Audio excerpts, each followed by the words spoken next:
สบายดีเนาะขอสัมภาษณ์หน่อยหนึงเนาะแนะนำตัวเองเนี่ย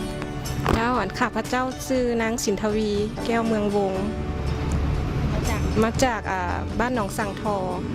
เจ้าเมื่อนี้ได้มาเสี่ยงใบขับขี่ประเภทรถเบาผ่านแล้วเนาะผ่านแล้วดีใจที่สุดเจ้าเด็กตัวเองนี่นะแมนแล้วมีความรู้สึกเป็นยังไงก็ดีใจที่ว่ามันก็เป็นอีกบาทก้าวหนึ่งที่ว่าเฮาบ่เคยเฮ็ดเนาะเคยเสี่ยงแต่ใบขับขี่ตั้งแต่ตอนจบอุดมแล้ววันนี้ได้มาเสี่ยงเอาใบขับขี่รถใหญ่มีความรู้สึกเป็นยังไงกับระบบก็รู้สึกว่าทันสมัยยากเรื่องยากแล้วก็แต่ว่าก็ทันสมัยแล้วก็ดีคือกันเพราะว่าประเทศลาวเฮาก็เข้าAEC แล้วเนาะประชาคมอาเซียนละเป็นเหตุจังสิกะถือว่าเป็นระบบอันหนึ่งที่ว่ามาตรฐานขึ้นคนเก่าเจ้าอยากแนะนำหมู่เพื่อนหมู่ครูอ้ายน้องที่ว่ายังบ่มีใบขับขี่เทื่อกะบ่ต้องคิดย่านต้องลองมาก่อนลองมาเฮียนตัวจริงมาสัมผัสต้องลงเดินสนามตัวจริงแล้วความย่านหันมันสิลุดพรค่อยๆลุดพรค่อยๆหายไปเมื่อเฮาได้ลองขับตัวจริงได้สัมผัสกับรถเนาะเขาจะลึ่งทางลึ่งสนามลึ่งระบบในรถแล้วเขาจะฮู้กะรถฮู้ตำแหน่งแล้วเขาจะไปถึงทิศทางที่เขามั่นใจแล้วก็ลุยเลยจะได้เลยเนาะเจ้าขอบใจได้ขอบใจคือกันสุขดีเนาะขอแนะนำตัวเนาะข้าพเจ้าชื่อนางคุณสวัสดิ์พิมพ์สอนประจำการอยู่สมัครงานเมืองไซธนิอยู่ของสมโนขวเนาะแผนกสมโนขวมื้อนี้ก็ดีใจร้ายสิได้เสียงผ่านสาหัวว่าเสียงใดเสียง4หอบ5หอบเนี่ยก็ผ่านมื้อนี้รู้สึกว่าดีใจมิแต่ว่าอยากแนะนำให้ทุกคนได้ให้มีความอดทนพยายามเสียงให้ผ่านเพราะว่าเสียงเธอที่1บ่ได้ค่ะมาเสียงอีกเธอที่2เธอที่3เธอที่4มันได้เป็นผ่านนั่นแหละมันบ่เนื้อความพยายามของเฮาแหละความรู้สึกรู้สึกกับเดินเพิ่นก็คือว่าอำนวยความสะดวกให้ดีสำหรับเหมาะสมนะสำหรับนักขับขี่เฮาสิมาสมัยใดก็คือว่าดีเทียบแต่ทันมาคือตัวนี้เจอระบบเซ็นเซอร์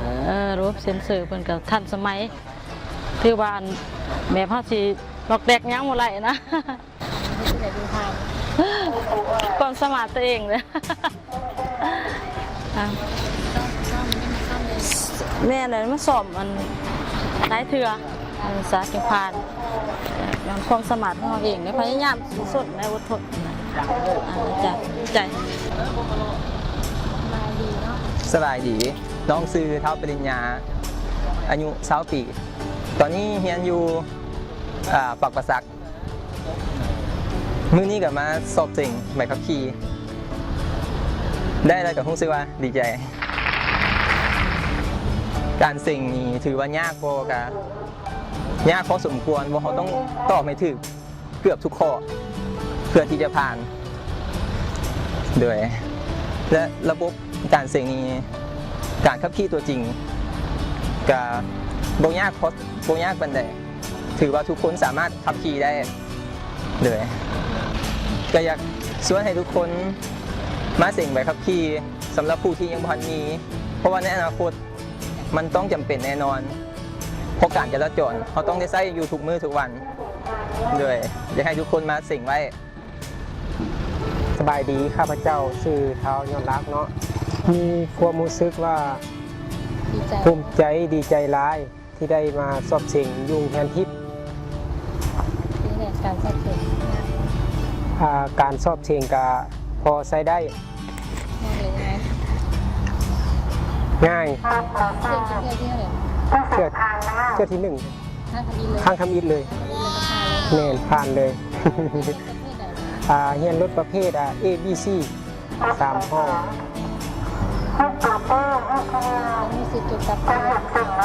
ความรู้สึกเกี่ยวกับระบบเซ็นเซอร์กับทันสมัยหลายเพื่อให้นักเรียนเสี่ยงผ่านได้การขับขี่เป็นระบบที่ทันสมัยเช่นกัน ผู้ที่ยังบ่มีใบขับขี่ก็เชิญเข้ามาสอบสิ่งได้เนาะที่โรงเรียนทิพย์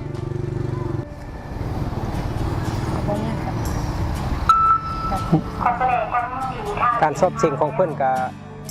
บ่ยากเฮ็ดให้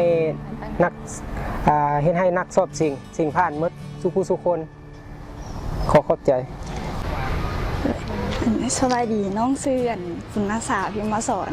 อยู่บ้านหนองโดกปัจจุบันเรียนอยู่เรียนวิทยาลัยลาวอเมริกาโดยได้สิ่งผ่านแล้วประเภทรถเบาโดย AB โดยนั่นแหละโดยผ่านไปแล้วรู้สึกดีใจหลายเพราะว่าเมื่อก่อนเนาะตอนบ่มีใบขับขี่อย่างจะรู้สึกว่าติ่งยุ่งยากในการสัญจรในการนั้นเวลาเจอตำรวจก็จะต้องได้ลบวี่แล้วบัดนี้ก็สบายดีใจสิ่งจะเชื่อแล้วสิ่งเรื่องนี้เป็นเดือนที่3โดยก็เฮซุความพยายามกับมาซ้อมแล้วก็เบิ่งหมู่ครับนี่แล้วก็สังเกตเบิ่งเวลาเขาเจ้าเลี้ยวเขาเจ้าอันนั้นแล้วก็มาเบิ่งกันทาง YouTube เพิ่นจะมีอันสอนมีอัน Diving Exam บ่โดยเพิ่นจะมีให้แล้วก็ศึกษานำนั้นมาแล้วก็เบิ่งอย่างละเอียดเดินเพิ่นก็ดีแล้วก็เซ็นเซอร์เพิ่นก็โอเคดีระบบเพิ่นได้มาตรฐานแล้วก็สะดวกสบาย